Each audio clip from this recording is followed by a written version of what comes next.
Good morning, everyone. I'd like to call to order the Wednesday, March 11, 2026 meeting of the Local Agency Formation Commission in Warren County and ask Commissioner Wagner to lead us in the Pledge of Allegiance.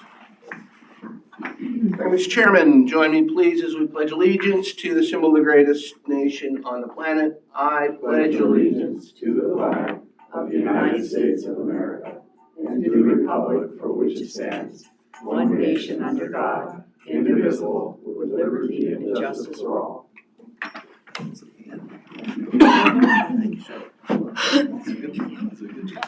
Commissioner, we have the roll call, please. Chair Booker, Vice Chair Wagner, Here. Listener, I'm sorry. Here. Commissioner Dabbert, Here. Commissioner Wong, Here. Commissioner McGregor, Here. Commissioner Wagner, Here. Commissioner Freshley, Here. Commissioner Moore, Present. Commissioner Penrose, and we have a quorum. Thank you. Do we have any supplemental communication received after agenda distribution for agendized items? None received. Thank you very much. Now is the time for public comment. Members of the public are invited to address the commission on items not on the agenda, provided that the subject matter is within the jurisdiction of the commission. No action may be taken by the commission on off-agenda items unless authorized by law. Are there any comments from members of the public? No speaker cards received. Thank you. I'll close public comment. Brings us to the consent calendar. There's one item on it. Does anyone from the commission, staff, or public wish to pull that item? Move it. Second.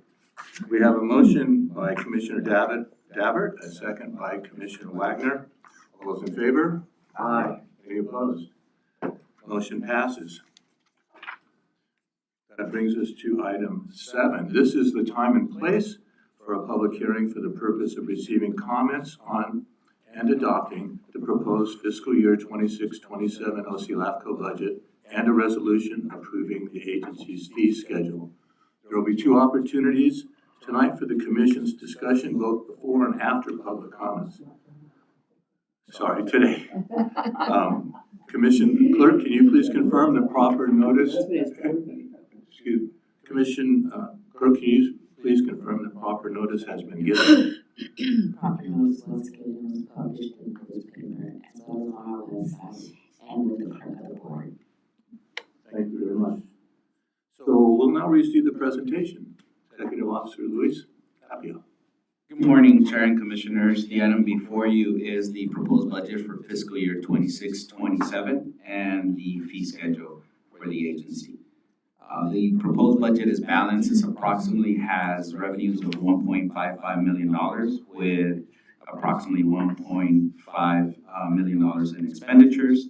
The overall budget does have a 9.9% decrease in the revenues, and that's due to the decrease in the apportionments.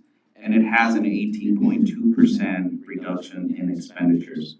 Now, the revenues are composed of the LAFCO apportionment as well as investment earnings from the LAFCO account.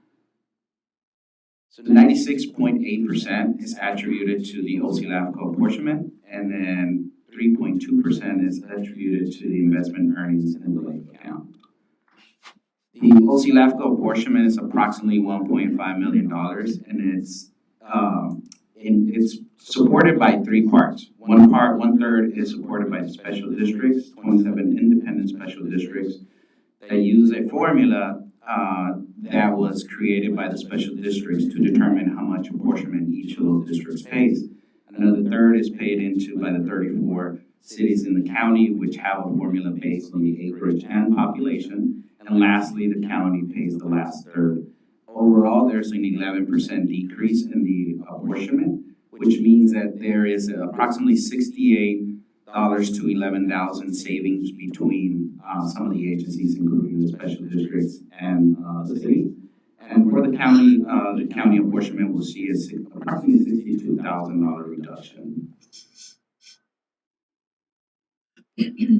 As mentioned, the proposed expenditures is approximately $1.5 million, includes 18.2% reduction from previous fiscal year.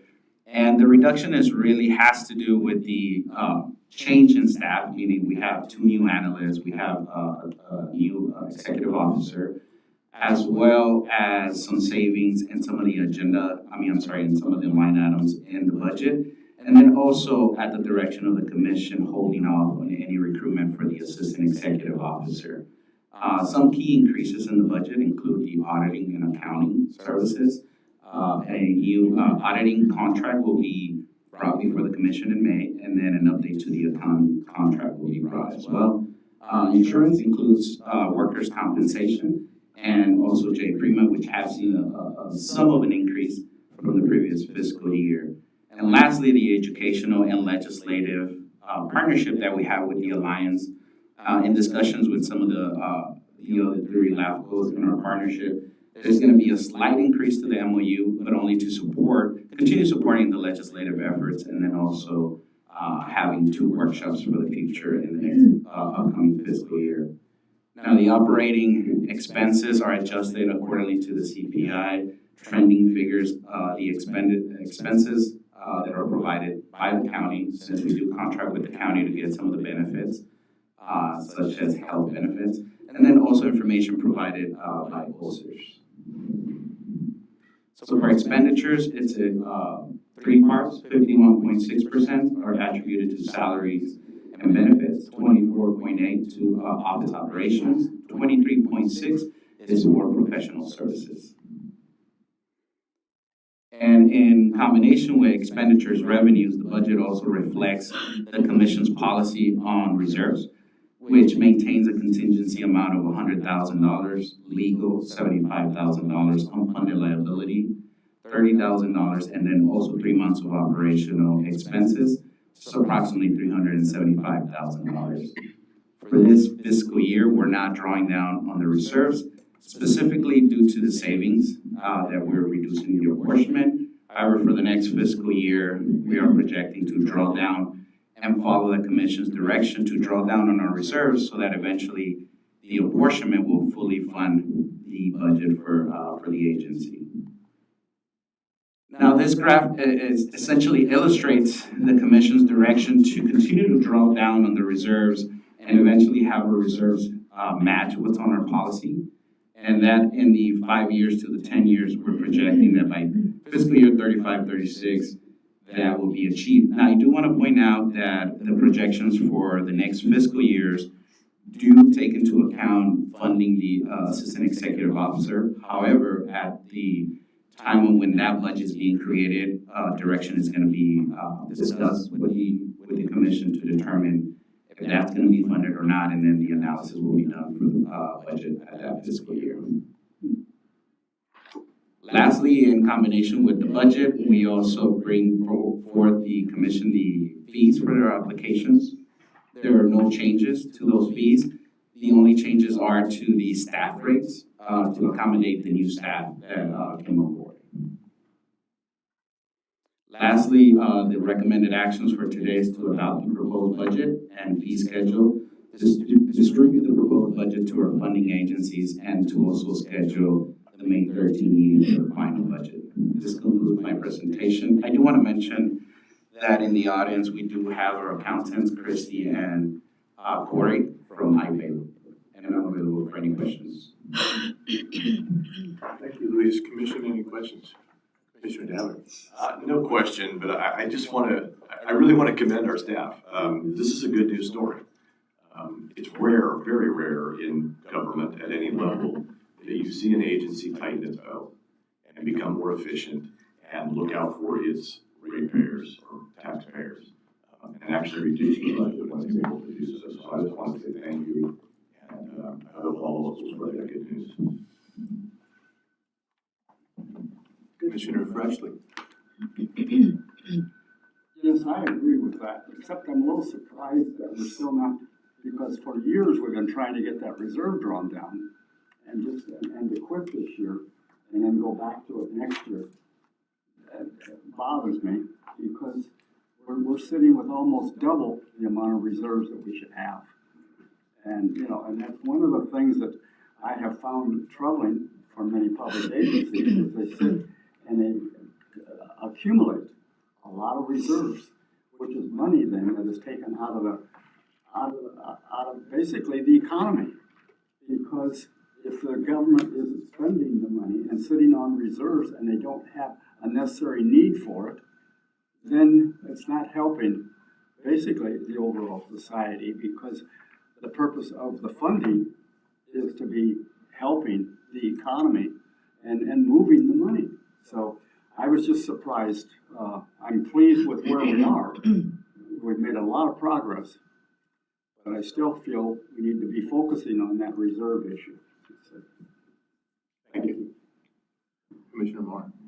Actually, I agree but slightly disagree, because I think that you're better off to do it slowly. That you do it and then something occurs that you didn't foresee. And I do agree that you shouldn't be holding money, and I do agree, I really am pleased at your budget. I agree with how nice it is to see good news, but particularly to tell the ratepayers. But I do think it is better to do it slowly and not, you don't know what's out there, things change. So no, I think you're doing the right thing. Thank you. Any other comments from commissioners? Okay, I will open the public hearing for public comments. Do we have any public speakers on this? Speaker McCarthy. Please let the record show there are no public members of the public in attendance wishing to speak. Have we received any written comments from the public? No written comments received. If there's no further board comments, I declare the public hearing closed and entertain a motion to adopt the fiscal year 26-27 LAFCO budget Move adoption. and a resolution approving agency's fees. So we have a motion by Commissioner Dabbert. Who was the second? I seconded. Second by Commissioner Wagner. All those in, well, actually, are you doing, you're all three there? So we have a resolution of the fee schedule. So since it's a resolution, could you do a roll call, please?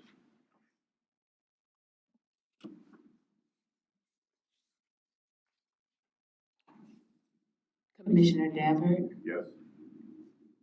Commissioner Wagner, Commissioner Wong. Yes. Commissioner McGregor, Yes. Commissioner Moore. They don't vote. She's voting in place of, as a city member. Very good, thank you. Vice Chair Fissler. Yes. Thank you very much. That brings us to item 8A, legislative report. Chair, I will turn it over to Amy Diaz. Good morning, commissioners. The item brought forward today is the March 2026 legislative report. This report does include a brief update on the current legislative session, a previously reviewed legislative effort, and the activity of the Alliance. And so with the February 20th deadline for new bills to be introduced, this legislature having passed, approximately 1,798 bills were introduced this year. And so that is actually the lowest amount of bills that were introduced in the last 20 years. So now with the March 26th spring recess approaching, bills are expected to be passing through their policy committees, and amendments are expected to be made as they pass through those.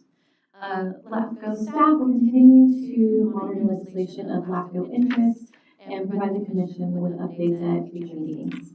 And now in regards to the water and wastewater services effort, at the February meeting, staff provided the commission with an update on a stakeholder group, which was working to propose amendments to the CKH Act. I haven't changed that. And so the amendments were proposed to improve coordination and between state and local regulators, as well as to improve LAFCO authority. Since the February meeting, the stakeholder group has paused discussions due to Senator Laird declining to submit the bill for introduction to this legislature. And so the conversations have paused with the stakeholder group, and there's a possibility for those discussions to continue in the future. If they do continue, staff will continue to participate in those groups and will update the commission at a future meeting as necessary. Also included in the report is an update on the Alliance of LAFCO's legislative committee. And so the Alliance approved the contract with Chris Lee, the political group, to assist with tracking legislation. And so the legislative committee met with Chris Lee on March 3rd. The legislative committee met with him to review an initial list of bills that he had been tracking. And so the committee will be meeting with Chris Lee again in April. And so staff will provide an update to the commission at the May meeting with some more legislation. And then lastly, staff has been in contact with the Senate Local Government Committee regarding the 2026 Allocating Acts. These acts help cure procedural and technical errors made by public agencies that are introduced annually. The committee has indicated to staff that the Validating Acts will be introduced this legislative session, and so once those bills are introduced, staff will provide the commission with an update on the Validating Acts. This does conclude my report. This is a receive and file item, so there is no action required by the commission. Thank you, Amy. Any questions from the commission? Thank you. So we'll receive and file that. Takes us to 8B, Memorandum of Understanding with California State University Fullerton Auxiliary Services Corporation for fiscal years 26 through 29. Mr. Chairman, I'll move it. Second. So we have a motion by Commissioner Davitt, a second by Commissioner Wagner. Any opposition? AP passes. Thank you. 8C, Professional Consultant Service Agreement, RSG. I'll move that. Come on, people. Second. We have a motion by Commissioner Davitt, a second by Commissioner Wagner. Any opposition? Motion passes. Wagner, that's why you get the big bucks. We don't feel like we need to interrupt this. Doug got like the 83 points last night. You're just shooting everywhere. And we have an item 8D, consider canceling the April 8th regular commission meeting due to a lack of business items requiring commission action. I move. You're allowed to. Yes. I'll second. Any opposition? I figured out how to pass the ball. Thank you. Time for commissioner comments. Any commissioner? How about leadership there? Any comments from commissioners? Very good. Executive officers report. No items for today. Any informational items or announcements from anyone's districts or? I wanted to make a quick comment, and it had to do with Fullerton. I always do this because we at SCAG, we would get the information. I thought it was from UCLA. It could have been from USC. And the numbers would be so incorrect, off 10 million people. And there was Fullerton. That must have been USC. Okay. Go Gamecocks. I just wanted to speak up for Fullerton. The Fullerton's numbers were always more accurate. Very good. Thank you. So we will adjourn this meeting until the next meeting, Wednesday, May 13th. We're skipping April.